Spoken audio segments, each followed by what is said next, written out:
नमस्कार, मैं प्रगति अग्रवाल स्वागत करती हूं आपका राष्ट्रीय जगत विजन में। कोयला घोटाले मामले में जेल में बंद पूर्व सीएम भूपेश बघेल की निलंबित उप सचिव सौम्या चौरसिया की जमानत याचिका पर सुनवाई विशेष कोर्ट में खत्म हो गई है। एडीजे की कोर्ट ने फैसला सुनाते हुए उनकी जमानत याचिका को खारिज कर दिया है। देखिए पूरी खबर। कोयला घोटाले मामले में जेल में बंद पूर्व सीएम भूपेश बघेल की निलंबित उप सचिव सौम्या चौरसिया की जमानत याचिका पर सुनवाई विशेष कोर्ट में खत्म। बचाव पक्ष ने कोर्ट में पक्ष रखते हुए बताया कि पिछले न्यायिक रिमांड डेट को ईओडब्ल्यू के पत्र का हवाला देते हुए कहा कि ईओडब्ल्यू ने खुद अपने प्रस्तुत पत्र में अभियुक्ता को न्यायिक रिमांड में रखने की आवश्यकता नहीं बताई। साथ ही ईडी के एफआईआर और ईओडब्ल्यू की एफआईआर में कहीं भी पद का दुरुपयोग करने का सबूत नहीं है।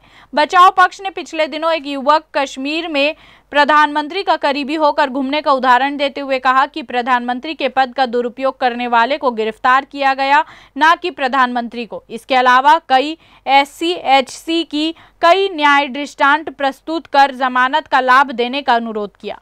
एसीबी की तरफ से डॉक्टर सौरभ कुमार पांडे और बचाव पक्ष से बिलासपुर एचसी के वकील हर्षवर्धन परघनिया, फैजल रिजवी के बीच करीब 1 घंटा चली बहस। जमानत याचिका को एसीबी ईओडब्ल्यू की फर्स्ट एडीजे की कोर्ट ने फैसला सुनाते हुए जमानत याचिका को खारिज कर दिया।